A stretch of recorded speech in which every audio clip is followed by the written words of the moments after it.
ja sind ründamas suur hall. Täna hommikul helistas üks ärritunud proua Loomakaitseliidu telefonile. Naine teatas, et just Tallinna südames Russalka mälestusmärgi lähistel patseerivat ringi merilõvi. Loomakaitsjad taipasid kohe, et tegu pole siiski mitte merilõvi, vaid hoopis sama hülgepojaga, kes alles eile Pirita surfikeskuse juures segadust tekitas. Tänaseks oli hülgebeebi juba jõudnud Kadriorgu. Igati korralik matk, kas pole? Kevad on käes ja kätte on jõudnud see aeg, kui hülgemammid oma pojad hülgavad. Rannikualadel jalutades ei maksagi siis imestada, kui mõnda taolist tegelast kohtab. Kui on meri hülgehall. Viimasel nädalal on nii päästjad, Keskkonnainspektsioon kui ka loomakaitseinimesed saanud hulgaliselt kõnesid Eesti mererannikul kakerdavate hülgepoegade kohta. Kõige rohkem on helistatud Harjumaalt. Nad on olnud siin kõik siin Tallinna piirkonnas, ka Lohusalu kandis ja see on vist selle jääliikumise tulemus martsikuu algul, kui Soome rannast tuli jää põhjatuulega siia Tallinna alla ära. Ja need on Soome hülged.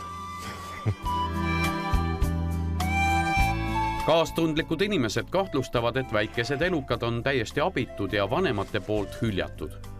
Kas neil hirmudel on ka alust? Nad on mõneti abitud selles mõttes, et eks neil on kogemusi vähe, aga muidu nad peaks olema täitsa tavalised loomapojad, kes siis omal käel peavad õppima lootus hakkama saama.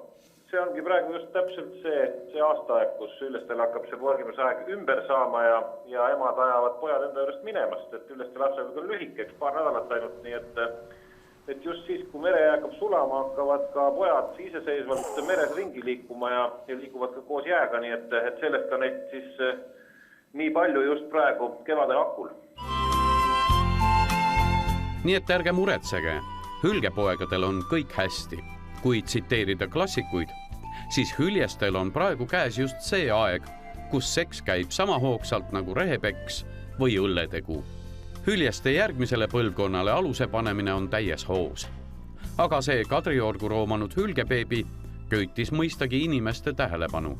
Olete varem ka näinud sellist hülgepoega?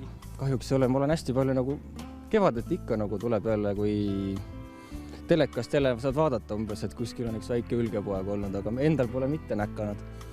Mis tunne on? Täitsa tore.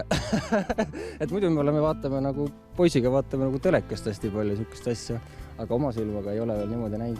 Oma silmaga on ikka teine asi. Muidugi, oma silm on kuningas. Tavaliselt hülgepojad abi ei vaja. Nad saavad endaga ise kenasti hakkama. Antud juhul oli loomake aga sattunud väga käidavasse kohta, kus teda häirisid nii inimesed kui koerad.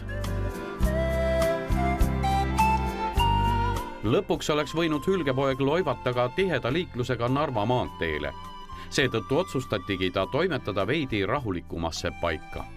Kui teil äkki peaks vedama ja märkata mõnda nukest väikest tegelast, siis päris kindlasti ei ole mõtet teda turkima minna, tegemist ei ole lemmikloomaga ja see metsik elukas vaatamata sellele, et ta on hästi väike. Mine tea, võtab ehk teilt näpugi ära või tõmbab näo vähemalt lõhki.